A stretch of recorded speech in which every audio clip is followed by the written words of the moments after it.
Episode number 3। આજે આપણે વાત કરીશું ઉજ્જૈનના મહાકાલના દર્શન કર્યા પછી તમે ક્યાં ફરવાના છે, શું જોવાના છે, એના વિશે વાત કરવાના છે। તો સૌથી પહેલાં તમે જ્યારે ઉજ્જૈનના દર્શન કર્યા પછી તો ઉજ્જૈનની બહાર એટલે કે ઉજ્જૈનના પ્રાંગણની અંદર એક કોરિડોર બનાવેલું છે જેનું નામ છે શ્રી મહાકાલ કોરિડોર।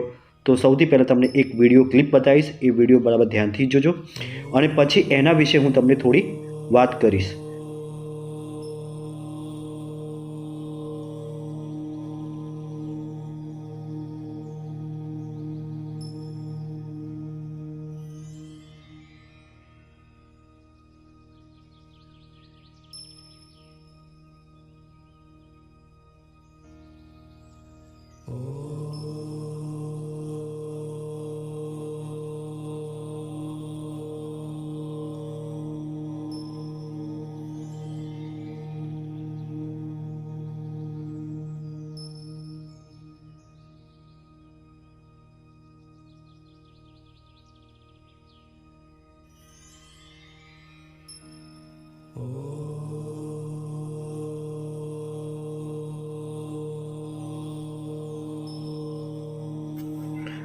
તો તમે આ એક વિડીયો ક્લિપ જોઈ ગયા છો।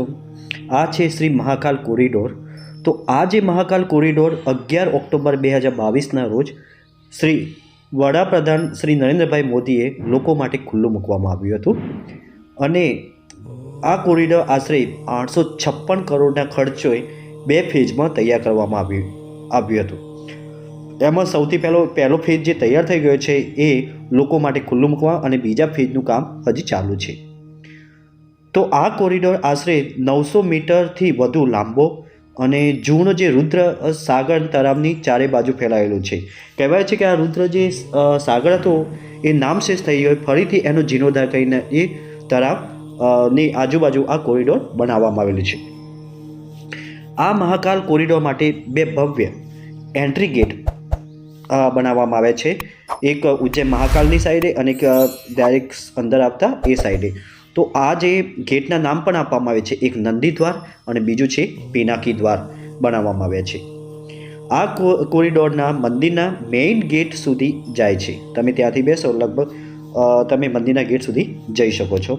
અને મહાકાલ મંદિરના નવા બનેલા કોરિડોરમાં કુલ ટોટલ 108 સ્તંભ બનાવવામાં આવ્યા છે અને 910 મીટરનું આ આખું મહાકાલ મંદિર આ સ્તંભો પર ટકેલું છે। કોરિડોરની વિશેષતા શું છે એ પણ તમારે જાણવું જરૂરી છે। તો આ કોરિડોરની વિશેષતા એ છે કે આ કોરિડોર 20 હેક્ટરમાં ફેલાયેલું છે। જોઈ લેજો, આ જે કોરિડોર બનાવવામાં આવ્યું છે નવું, જે 20 હેક્ટરમાં ફેલાયેલું છે, તેમજ આ કોરિડોરમાં ભગવાન શિવ અને તેમના સમગ્ર પરિવારની મૂર્તિઓ સ્થાપિત કરવામાં આવી છે। તેમજ ભગવાન શિવના મનોરંજન વર્ણન કરતી નાની મોટી 200 જેટલી મૂર્તિઓ અહીં સ્થાપિત કરવામાં આવી છે। તેમજ ભગવાન શિવે ત્રિપુરા રાક્ષસનો વધ કેવી રીતે કર્યો તેનું પણ વર્ણન અહીં એક વિશાળ પ્રતિમા દ્વારા કરવામાં આવી છે। એટલે કે જે કોરિડોર પર જે પ્રતિમા મૂકવામાં આવી છે તો એ પ્રતિમા સાણી છે અને એ શું હતું એનું એ આખું વર્ણન એક પ્રતિમા રૂપે ત્યાં મૂકવામાં આવી છે। અને બીજી વાત કે આ કાશી વિશ્વનાથ જે કોરિડોર કરતાં 4 ગણું જે મોટું બનાવવામાં આવ્યું છે, એ ખાસ ધ્યાન રાખજો।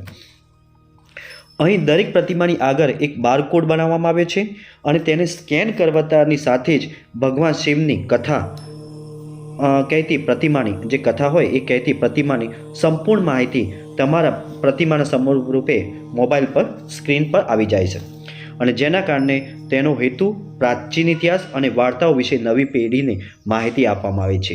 એટલે કે અત્યારે હાલની જે પેઢીઓ જે જે જૂના ધર્મગ્રંથો અને શિવપુરાણ મહાપુરાણ એ બધા ભૂલી ગયા છે, એનું તજજ્ઞ જે તાદશ આ કોરિડોરમાં બધું બતાવે છે, જેમાં એક કોડ આપે છે, એ કોડને તમે જેવું સ્કેન કરશો એટલે સીધું એના વિશે તમને થોડી માહિતી આપી દેશે। બીજી વાત કે અહીંયા જે મૂર્તિઓ જે મૂકવામાં આવી છે તો લગભગ શિવના જે શિવપુરાણ આવે છે, શિવે જે કથાઓ છે એ કથાઓને લગતા આ કોરિડોર પર મૂકવામાં આવી છે। તો તમે જ્યારે પણ મંદિરના દર્શને જાઓ તો ઉજ્જૈનના મહાકાલના દર્શન થઈ ગયા પછી આ કોરિડોરની મુલાકાત અવશ્ય લેજો। કારણ કે દિવસે પણ લઈ શકાય અને રાત્રે તો આ કોરિડોર લાઇટોથી બહુ ઝગમગાતી રહે છે. તો રાતના પણ જો તમે ત્યાં રોકાઓ તો આ કોરિડોરની બીજી વખત પણ મુલાકાત અવશ્ય લેવી. અને આ સારામાં સારું આ કોરિડોર છે અને લોકોનો આકર્ષણ માટેનું આ કેન્દ્ર છે.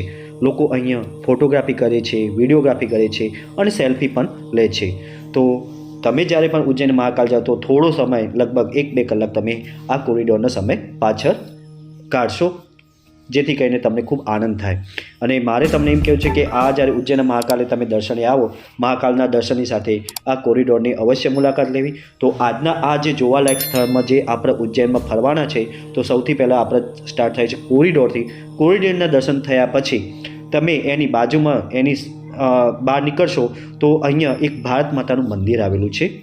એ ભારત માતાનું મંદિર તમે ત્યાં જઈને અચૂક એના દર્શન અવશ્ય કરવું. જે એક મૂર્તિ બનાવી છે અને ભારત માતા દોરી છે અને ત્યાં ભારત માતાનું એક સુંદર મૂર્તિ બને છે. તો આ વિડીયોની અંદર હું આટલા સુધી તમને આ એપિસોડની અંદર 3ની અંદર ભારત માતાના મંદિર સુધી તમને આ દર્શન કર્યા. પછી આગળની જે યાત્રા છે એ આપણે એપિસોડ નંબર 4માં જોવાના છે.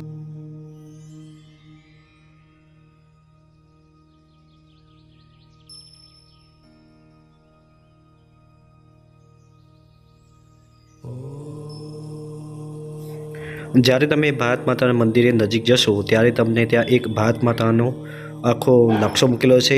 ત્યાં જે 12 જ્યોતિર્લિંગ છે એની સ્થાપના થયેલી છે એ બધું બતાવશે. અને ત્યાં ભારત માતા એવું લખેલું છે. જ્યારે હિન્દુ રાષ્ટ્ર હતો ત્યારે એ આખો નકશો કેવો હતો ભારત માતાનો એ આખો અહીંયા તમને બતાવેલો છે. અને 12 જ્યોતિર્લિંગના સ્થળો પણ તમને ત્યાં બતાવેલા છે.